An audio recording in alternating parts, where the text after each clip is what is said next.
Hello everyone!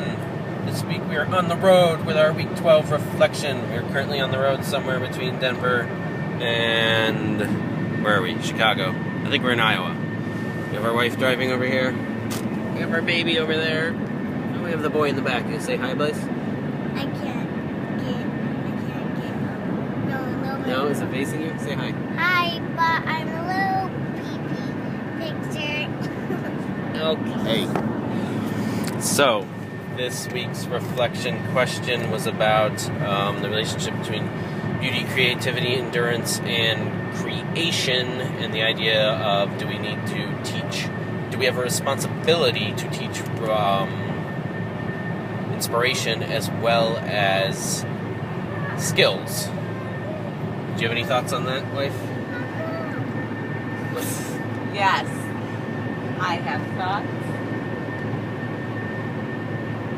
I think duty or responsibility may not be the right word, but I think inherently a teacher should be inspired by their subject matter, and it somehow should come through in their teaching.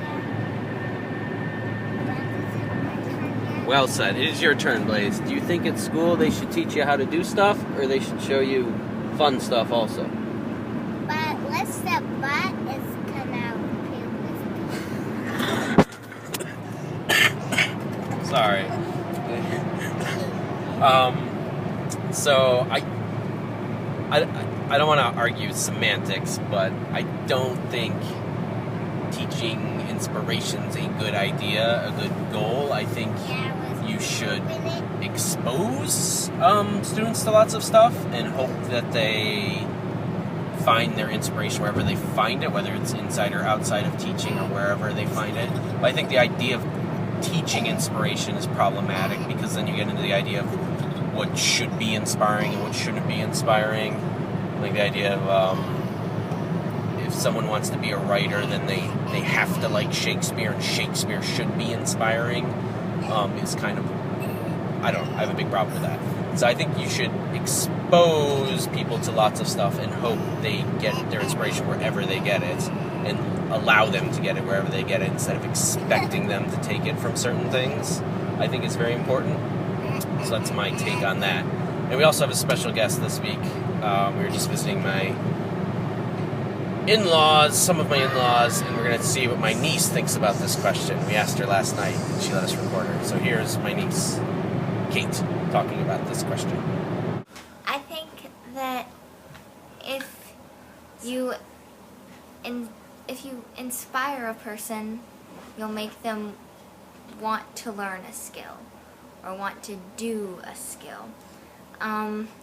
Like I know in my art class at school, they have us watch videos about the artist or watch videos about a style, and it generally makes people want just that much more to recreate the piece or that kind of thing.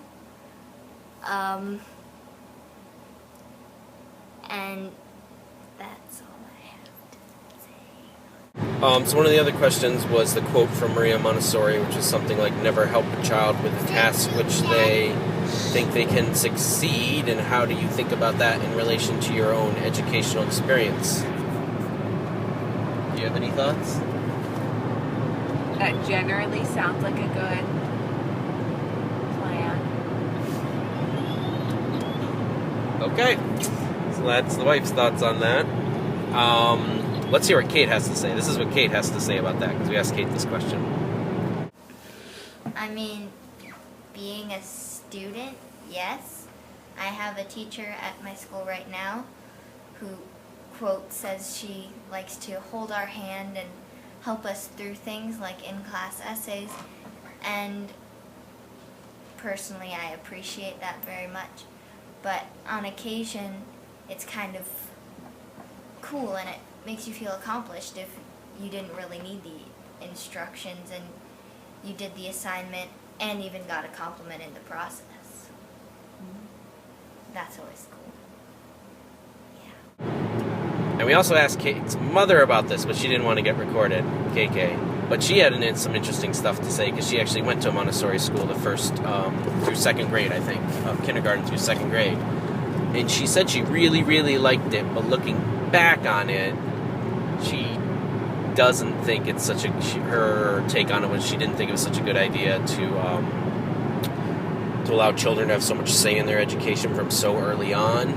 She talked about friends of hers who were artsy and just wanted to do artsy stuff, and they were really good at it, and they had a really good time at it, but like they didn't know how to read because they didn't care about that. And so I think she enjoyed it as a student, but now that she's older and a parent, she's a little suspect of it, was the takeaway I got from her. Did you have any other takeaways from what KK said about her Montessori experience? You remember? She talked about that geography, how the other boy didn't get to do geography because they were connected. She only wanted to do math. It made it sound like she didn't get diagnosed for dyslexia until later because she just chose to do math and science, and I only realized when she went to regular school in second grade that KK was possibly dyslexic. Yeah, that was actually that's a good point. Thank you, wife. That about the that she thinks she does have dyslexia, and it was something that went undetected given the model where they could kind of just do whatever they want, and they would just lean into their strengths and kind of ignore their weaknesses. Whereas if maybe it was a more standardized education, they had to do. I'd also. Oh, sorry. Something else. What else? Never mind. I'll talk to you about this later. Oh, I get this is a private discussion for later. We just. Sorry, there was a cop. There was a cop. We're not getting pulled over, are we? This is going to be the best video ever. Is there a cop chasing us? Is this the chase video? I couldn't get No, okay, I don't think we're getting pulled over. Okay, thank you. That's a chase video. We'll see you guys next week. Blaze, you want to say something to the people at the end? Can I love you for teaching me and stickers and Iron Man? Okay, yes, you win the Iron Man. Good job. All right, bye everyone. Like that. See you later.